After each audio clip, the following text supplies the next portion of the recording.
Hey guys, welcome back for the 100th episode of Not the Girl Next Door. I'm your host, Meg Reynolds, and I cannot believe you guys have listened to me yap for this long. It is so surreal to me that we have hit this milestone of 100 episodes. I mean, absolutely insane. Like, my mind can't even wrap my head around it. You know, I 3 years ago, nearly 3 years ago now, we're coming up on the season finale next month on my birthday. I launched this podcast on my 23rd birthday 100 episodes ago. I never imagined what it could become, and never could have imagined the little community that I could have built. And 3 years before that, I was a girl in my junior year of college. And 3 years before that, I was a girl finishing up my first semester of freshman year of college. And that's crazy to think that was fall 2016. Like, somewhere between then and now, I grew up.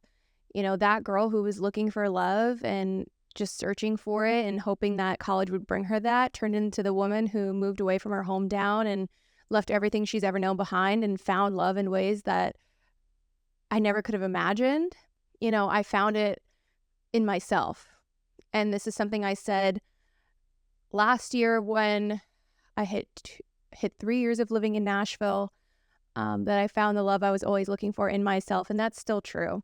A big piece of this whole podcast and the journey that I have been on has been my healing journey. The tagline of the podcast is dating, healing, living. And so for this episode, I'm going to talk about a bunch of things that we're going to dive into, but really they're all relating back to this idea of healing. I would be remiss if I didn't talk about Tell Me Lies and the season finale that just happened. I actually almost recorded this episode before the finale, and I was like, let me wait. And I am so glad that I did. So if you haven't watched the season yet, haven't watched the finale yet, I'll tell you guys when we're about to start that section of the podcast because there will be spoilers. But I want to talk about that show. I want to talk about my healing journey. I want to talk about generational trauma, just really diving into these things that have helped make the podcast what it is. Not that Tell Me Lies has helped the podcast, but the themes of it. Anyways, chances are if you're like me and you're the person in your family who has been committed to breaking the cycle of generational trauma, you have probably been a people pleaser your whole life. You probably have chronic anxiety. You probably struggle with saying I'm sorry for things that you have no reason to apologize for. You probably over-explain yourself a lot of the time in situations. And if that sounds like you, I am here for you. I get it. It is not easy to do. When I was just on Beth Gulata's podcast. We did a podcast swap. Obviously, check out her episode of Not the Girl Next Door if you haven't yet. But when we were recording, she reiterated to me how she was so impressed with how my thought process and just, where I'm at for my age. And I couldn't help but laugh and be like, yeah, that's the trauma. And she knows that, but I just couldn't help but laugh and be like, yeah, that's the trauma. Because growing up, I was always at a young age over-parentified and made to grow up so quickly, and I was always told I'm so mature for my age. And a big piece of my healing journey has been reclaiming some of that, not reclaiming my childhood, but learning how to have fun again and act my age in a sense, recognizing I don't have to rush to that next phase of life and enjoying being in my 20s and being fun and silly and not having all the answers. I think oftentimes in life there is this idea of like, from a young age, I can't wait to be able to, it starts at such a young age, it's when you're 8, it's, I can't wait till I'm tall enough to ride that roller coaster. And then when you enter your teen years, it's, I can't wait to get to high school and I can't wait to be 16 and drive a car. And then it's, I can't wait to turn 18 and get to college. I can't wait to turn 21 and go to the bars. I can't wait to, this rush to grow up. And, I've had to slow down a little bit. And for some reason at 25, I've never felt younger than ever. 25 is still young. I'm aware of that. But I've never felt younger than ever since I just slowed down. And I think that has gone a long way for me in my healing journey because I'm just learning to live in the moment and not worry so much about what's to come. I think a lot of us as Gen Zers, I think a lot of us are very self-aware, especially when it comes to cycles of generational trauma.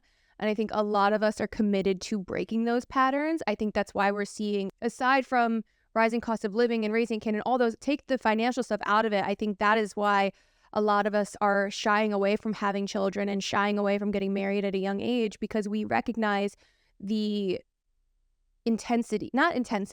we recognize the importance of those commitments, and we recognize that they should not be made lightly.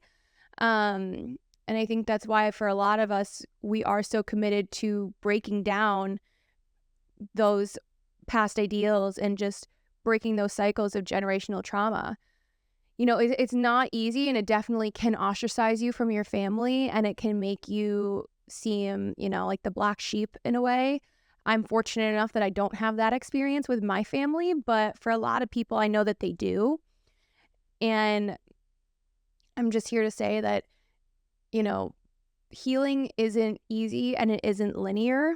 I've talked about that so much on the podcast, and part of our early 20s is that I think with Gen Z too, we recognize that we were sold a false narrative of our 20s.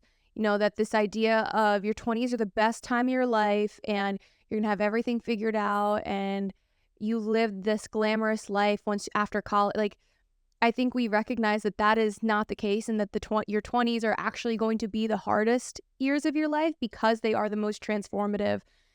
One of the very first things my therapist and I talked about when I started seeing her was how your 20s are actually going to be filled with the most grief you will ever experience in your life. You're grieving the loss of your childhood. You're grieving the loss of friendships oftentimes. Sometimes you lose a loved one for the very first time in your life, whether it's a grandparent, a parent, maybe a friend passes away at a young age. You're grieving like so many different things. And all the while, there is this pressure to have life figured out, build this career, and this is what you're supposed to do for the rest of your life. That's a lot of pressure. I mean, like, I'm anxious just hearing all of that. And even though I recognize that that's not true anymore, like, hearing those thoughts and putting them in that way is anxiety inducing in itself. And I think that's why, the common phrase of the quarter life crisis, like, we're seeing it more and more because especially with social media, people just there's so much pressure to have these glamorous lives. And a lot of the times what people forget and fail to realize is people are going broke living those lifestyles in their 20s. Unless they come from money or they had a mega successful influencer career or they're really good with their finances, a lot of them are in debt and going broke living the lifestyles that they're trying to hold up online. So I just want everyone who is listening to take a minute, take a deep breath with me, because you're going to be okay. And I want you to remember that while your 20s may not be the best years of your life, at the end of the day, they are going to be what you make them. And for me, the biggest piece of my healing journey has been reframing my mindset and reframing the way I speak about things. I always thought it was so cliche how people would do daily affirmations and speak out loud these thoughts. But reframing my mindset in a positive way and saying things positively out loud has gone such a long way in helping me heal. I think especially if you're somebody like me who does have anxiety disorder, stop talking about how bad your anxiety is, because whether you recognize it or not, you're training your brain to still be anxious. That sounds silly, and I know it's not as cut and dry as that, but the words we use and the energy we put out really is going to be what we attract. And so part of what I wanted to talk about with this episode is things that if I was going back and starting my healing journey all over again, what are some things I would do differently? And now I don't want to sit here and say I regret anything, because everything in my life has led me to be the woman that I am today. And I absolutely do not regret how anything has happened. I think for me, everything has happened the way it was supposed to have. But do I wish I started implementing some of these things in my life sooner? Absolutely. And so if you are someone that is about to embark on a healing journey, I encourage you to maybe take some of these things to heart. I think the biggest piece of my journey is I wish I would have stopped dating sooner. And I don't just mean like not, hooking up with people. I'm talking like deleting the dating apps, not hooking up with people, no roster, just stone cold celibacy. And the reason I say I wish I would have stopped dating sooner is because this is really mainly for my ladies out there, but I guess this can apply to men too. But in order for you to truly decenter your life from men, you need to stop dating. And the reason I wish I would have decentered my life around men sooner is because it's crazy how much of your self-worth gets wrapped up in whether or not somebody finds you attractive, whether or not you're being asked on dates, whether or not you do have a quote-unquote roster of guys to hook up with or guys who are interested in you. When you're able to decenter your life around men, you don't see being single anymore as a bad thing, but you see it as a blessing. When you're able to decenter your life from men, you're able to be more present in other areas of your life, not just with family, but with your friendships too. I think my quality of friendships has never been better than when I decentered my life around men, because I wasn't constantly chasing the validation of somebody else. Instead, I was able to start looking intrusively, being like, okay, who do I actually know cares about me? Who is giving me the same effort that I am giving? And it's all these habits in relationships that I was able to learn and build and just, figure it all out. I think when,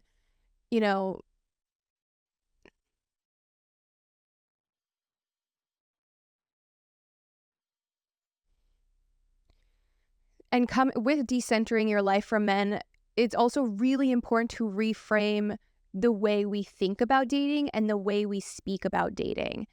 Um, you know, it's so easy to constantly just be like, there's no good men left. All guys suck. All guys are the same. And don't get me wrong, I'm guilty of this. I do it all the time. Like, I am not innocent of doing this. But something I realized is when you're putting that energy out there, and when that's the mindset you have around dating, this is feeding into that scarcity mindset. I've talked about the scarcity mindset before, of how you feel like you're too afraid to leave somebody because there's nobody else that's out there for you. And I think that mindset of, oh, all men suck is what causes women to settle. Sitting there being like, ugh, all men suck. There's no good guys out there. Chivalry is dead. Like, I don't like this about my relationship, but grass isn't always greener. Like, I think that mindset is what forces women to stay and forces women to settle, because somehow the stigma of being single is worse. The idea that, oh my God, I'm going to be single is worse than being with somebody who makes you unhappy and isn't being a good partner to you. I think that's what the biggest thing I have learned is the power of our words and the power of mindset. And so feeding into those ideals of all men suck and, having your life be so centered around men is going to keep you stuck in these toxic cycles. It's going to keep your self-worth and your self-confidence low as fuck. And really, it's going to prevent you from finding yourself and finding the best version of yourself and finding your people in life. I don't just mean a romantic partner, but your good friends as well. Something else I wish I recognized sooner about my healing journey is that it's not always linear. In all aspects, there's going to be days you're up and down, months you're up and down. Old triggers may resurface, new ones may appear. Like, you're going to be on a healing journey for the rest of your life. And the sooner you understand that, the better. And the easier time you're going to have giving yourself the grace that you need to heal. And lastly, on my healing journey, this is a really easy one, is I want us to start enjoying our mornings more. If you're somebody like me who is constantly busy, which, let's be real too, understanding that busy is a relative term and that we really do make time for the people and things that we want to make time for. But it's all about where your priorities are. And so if you're somebody like me who has these crazy busy days and you have a million things that you need to make the time for, prioritize, like, enjoy your morning more. Start your morning a little bit slower. I used to be somebody that I had to get out of bed at 5:30, 6 a.m. and go to the gym. And I started my day in such a stressed out state, drinking caffeine on an empty stomach. Like, it was so bad for my body and caused me so much inflammation. And by the time the day ended, I was so wound up, I never felt like I could truly relax. And so I don't mean, do we have this crazy elaborate morning routine of no phone for the first hour and go for 10, like your 5,000 steps. Like, I'm not talking about any of that. If that's the morning routine you want to create yourself, great. As long as it's truly relaxing to you and you're not doing it because you feel like you have to. For me, I just take the first 5-10 minutes, I have a glass of water and I say good morning to my dog and I scroll on TikTok sometimes. Like, it doesn't have to be overcomplicated, but not rushing to get out of bed and not feeling guilty for just laying in bed and enjoying the first moments of my day has really gone a long way to helping keep my anxiety and stress low. Because at the end of the day, that is the biggest piece for me, has been learning how to manage my stress and anxiety. And once I've been able, and I'm not perfect at it, but I've gotten better at it. And it has gone a long, long way to getting me to where I am at. Because also, this is the other thing too, I want people to remember, like, you are no good to anybody else if you're not taking care of yourself. And if you're somebody like me who is such a nurturing personality and you love being there for others, you can't be there for other people if you're not being there for yourself. You can't be a good friend, a good partner, a good mom, parent, whatever. You can't be any of those things if you're not taking care of yourself. It's just going to spiral and it's going to catch up with you at some point until you burn out. So take the time, take care of yourself, and do what you got to do. This is the final thing I will say on just healing and growth in general is I think a lot of the times there's this idea of in order to take that next step, you need to know what that next step is. But what I don't think people realize is that if you know something is not right for you, then you know enough. You don't need to know anything else other than that it is not right for you. It's no longer serving you. You can then have the initiative to explore options and figure out that next step. But all you need to know in life is that if it's not working for you, that's an answer enough. And that sounds really scary because then you're like, well, this is comfort. This is everything I've ever known. This is comfortable for me. But is it? And I talked about this with Beth. Like, it's not really comfortable. It's just all you've ever known. And the unknown is a really scary place. I get it. But if you know you're not happy in your hometown, if you know you're not happy in that relationship, if you know you're not happy in that job and you just know something needs to change because you are losing yourself, then you know enough. Those are all the answers you need at that point in time. And once you're able to let go, and you will realize that figuring things out really is the fun part of life. And embarking on that new journey can be fun. It's also going to be scary, but it can be fun if you let it be. So this is the point in the episode where I'm going to talk about Tell Me Lies. Now, if you never heard of Tell Me Lies, it is a series on Hulu. Season 2 just wrapped. If you haven't watched the finale yet, maybe don't listen to this part. Come back to it once you have. But my mind is absolutely blown by this show. Like, I actually had to rewatch the finale twice because I just jaw on the floor. Like, bravo. Speechless. And what fascinates me so much about this show is, if you guys have been listening to this podcast for a while, you know that in college, my major was TRF, television, radio, film, Syracuse University, SI Newhouse School of Communications. And my focus primarily was in screenwriting. And something that I learned in every single screenwriting class as like the golden rule of screenwriting was that you had to have a character to root for. Your main character had to be likable and you had to give the audience a reason to root for them. And I feel like this show is taking that rule and just tossed it out the window because none of the characters are likable. If anything, you're rooting for the main character's downfall. You're rooting for the downfall of Steven and honestly kind of rooting for the downfall of Lucy too, because she's not so innocent either. And the reason I remember that rule so specifically is because if you guys have been listening, you know a story that I wrote in college called Johnny Boy is a story I'm turning into a novel now. And I remember that was one of the big critiques that my professor gave me was that it's really hard to like Johnny and it's really hard to root for him when he's such an asshole. And I was like, but that's the point. And like, we could, honestly, that was something we could never agree on with my story writing, me and this professor.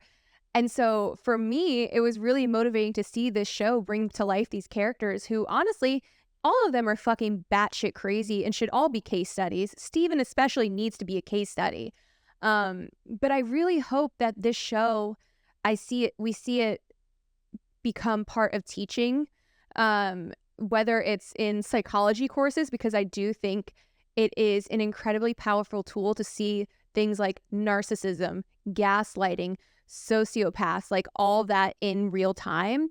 But I also hope it becomes curriculum back at Syracuse, because I think this would do really fantastically in screenwriting classes and understanding how you can take that role and throw it out the window.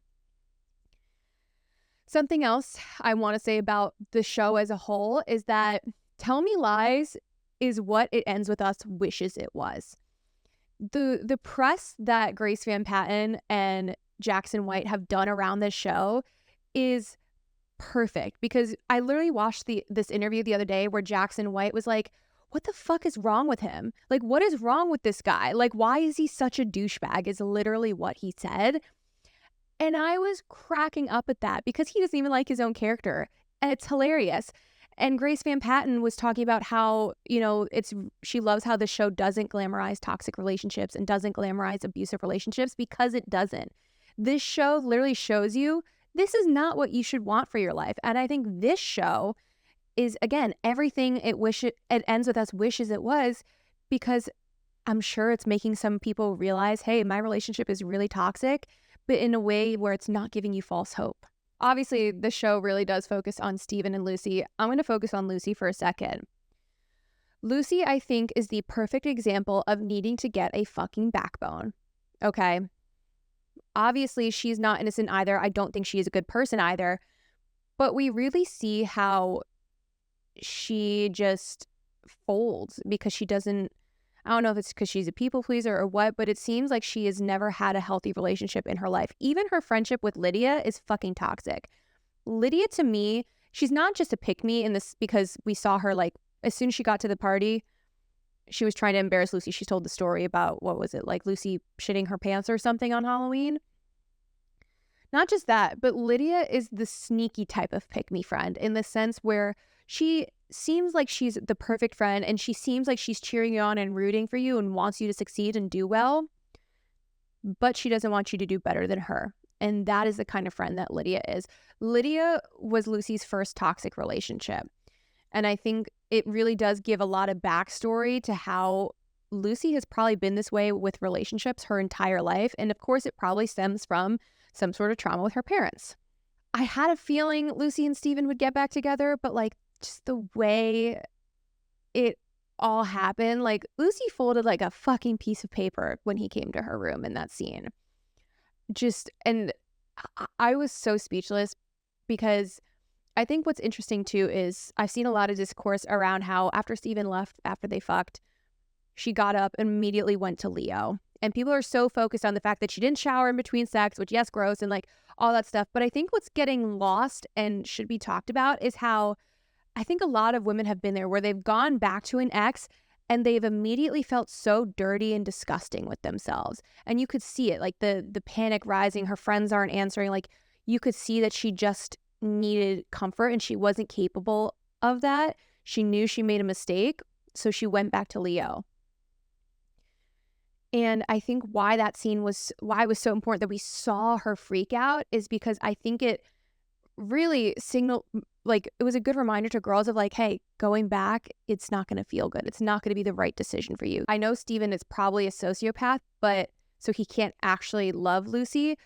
But this was all about control. He needs Lucy under his control, right? And so I think that's why he tells Leo. But after he's beat up and he smiles and he's laying on the ground all bloody, that was the most sinister look I think I have ever seen. Like, I knew right there that that motherfucker had plans and he was plotting some shit against all these people. And I think it's going to be really interesting to see in season 3 where that character arc goes, because obviously as much as the season finale wrapped up a lot of storylines, I think it introduced a lot of them. Obviously, we still don't know how Steven and Lydia got together. We saw that kind of, I think, be introduced, but not quite. And I think the next season is going to honestly focus a lot on Bree because of the way it ended. I think we've seen a lot of character development in her this season that is going to be really important to continue. Something I will say, though, is I don't think people are right in the sense that the person she was on the phone with is Steven, and I don't think it was Oliver. I think Oliver's character is done, and I'm pretty sure the showrunner said that herself, that his character is done. But the reason I believe that is because I don't think his character was important enough to warrant continuing the storyline. I think if anything, his character was kind of a tool to start Bree's storyline. I truly think that whoever she was on the phone with is a character we have not yet been introduced to. And I do think, and I hope also next season, we will see more of Pippa's story. And I think we will see more of her background and her history. I think that, season 1 focused a lot on Lucy's backstory. Season 2 has been a lot of Bree's backstory. And I think 3 will finally get answers on how Pippa and Diana got together, which Diana, we think Steven's a mastermind. And don't get me wrong, he is. I mean, holding on to a voice memo from 8 years ago from a Razor phone, insanity, like pure psychopathic insanity. But the way Diana orchestrated her breakup with Steven, I mean, genius, because she truly, I think, is the smartest of them all and figured him out. She figured him out. And the way in which she calls him out and the mask immediately slips and he just stops pretending that he loved her. I mean, it's one, the acting, bravo, Oscar-worthy performance, but it's just crazy because that really does happen. Like, those types of people and relationships exist. And that's why I think this show, too, is just such a masterclass in teaching people how to spot these telltale signs of, being a sociopath and just like all these things. I also love how smart the show is in their word choices. The second that Steven said to Evan, "Not today," as in, I won't tell Bree and ruin your life, not today. Insane, because then we obviously see that he sends her the voice memo as she's about to walk down the aisle. And I think it was really smart that they never showed anything of the wedding until this point, because I think we're going to see the wedding in season 3. Now, I truly think Bree is going to walk down that aisle. And I think, if anything, she's going to hold on to the voice memo for whenever the shady shit that she's doing comes out. I think we're going to see a lot more development of Bree's character. And I think we're going to see her almost give Steven a run for his money. Not quite to the extent of craziness, but I think she's been really underestimated as a character. I also found it interesting because I think the thing that we've all learned about this show is that everything has an intention behind it. And so I think it was really interesting that there were texts between Steven and Bree shown on the screen of Bree reminding him of the rehearsal dinner. I honestly don't even know where to begin on theorizing why that is, because Bree has been very vocal of not being a fan of Steven. It was even said in season 1 she didn't want Steven invited. I don't think they're fucking. I don't think they have ever fucked. I want that clear. I think that would be too cliche and just like not really fitting of the show. But I don't know. I'm really curious to see what happens there. And I also, going back to the Oliver thing, I do feel like we may see Oliver make appearances, but more so to give context of him being Evan's professor. I feel like, if anything, maybe that's setting up for something, some sort of, continuing the storyline, but I don't know if he's necessarily going to be like a key player anymore. I also think it was really interesting when there was that moment between Wrigley and Lucy where Wrigley was basically like, I guess it's time I let go of that 10-year-old crush. That was a really interesting moment to me because obviously he's been holding on to those feelings for Pippa for years, probably because maybe that was the last time he felt happiness.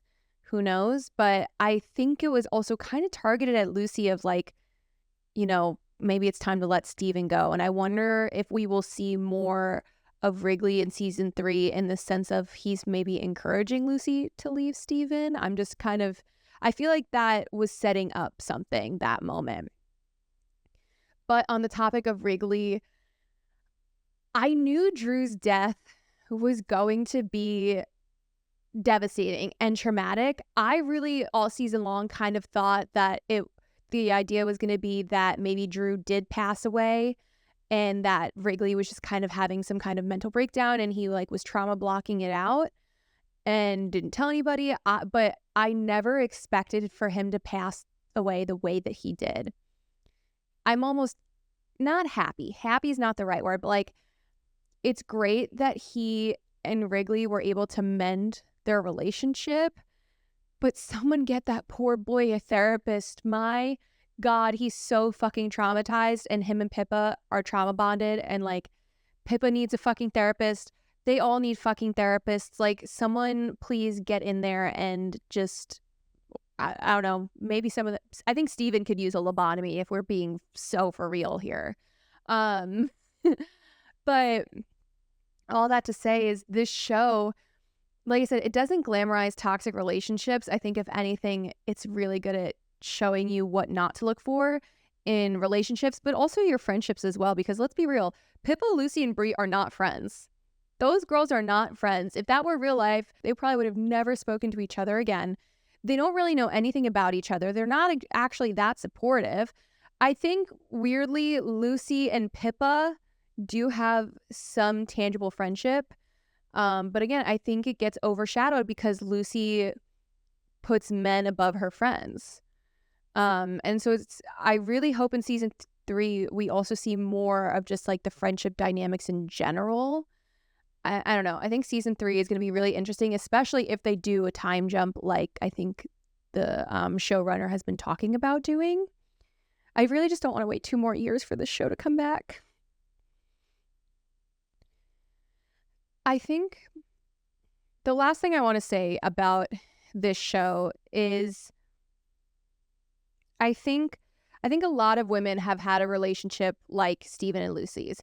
You know, that relationship where you seemingly find someone who sees the darkest parts of you, the parts of you that you don't like, and they seemingly accept those parts of you and even loves you for those dark and broken parts of yourself. And you take that as a sign almost of they understand you and maybe even that they're going to help you heal. But in actuality, all those relationships and those people do is drag you down further and make you an even worse version of yourself and make you honestly just bring out the worst in you. I've experienced that. A lot of women have experienced that. And if you're somebody who can't understand why Lucy keeps going back to Steven, even though she is so stunning, and you don't understand how people find him attractive, it's because you've never been with a medium ugly man who looks like he crawled out of the movie Flushed Away and destroyed your mental health. Seriously, like, it's actually insane to me how this show just makes everybody feel personally attacked. I also do think it's interesting that Steven and Lucy fuck the morning of the wedding, and it honestly makes me wonder, and also obviously Lucy has Steven come down to the pool to watch her and Max having sex. I almost wonder if they've been having some weird secret game going on. Not even like a full-blown affair, but I don't know. There's definitely more to that story there, and I'm just really curious to see how season 3 plays out. But like I said, like, Tell Me Lies is the perfect representation of toxic relationships in a way that doesn't glamorize them. And I think it set a new standard for shows and the media in general of the way we should be looking at toxic relationships. So I hope Blake Lively took some notes on that, because if you didn't listen to my last solo episode in which I talked all about It Ends With Us and how that movie failed women, I hope she took some notes, because really gave it a run for its money. Oh, goodness, I talked a lot today. But that is all for me for the 100th episode of Not the Girl Next Door. Thank you guys for being here this long. Thank you for listening to me all these years. Thank you for constantly tuning in every single week. I am so, so grateful for each and every one of you. I would love, love, love to hear your thoughts on Tell Me Lies and the season. If you want to DM them to me, you can leave comments on Spotify now. Anyone who wants to share, I just love talking about this show. I honestly may rewatch it again because just so good. I'm addicted. And it shows like Tell Me Lies that make me feel so inspired as a creative. So bravo to the cast, the crew, the writers, every single person who touched that show. You've outdone yourself. And I truly think that show will be going down in history and used as a lesson for a lot of other things. So yeah, that's all for this episode. If you don't already follow us on Instagram, we are at Not the Girl Next Door podcast. I say we, it's literally just me. I'm an idiot. Just kidding. No self-deprecating talk, people. That's part of changing our mindset. But so yeah, go follow the podcast on Instagram. Leave us a 5-star review wherever you're listening. And I will see you guys next week for one of the final episodes of season 3. Bye for now.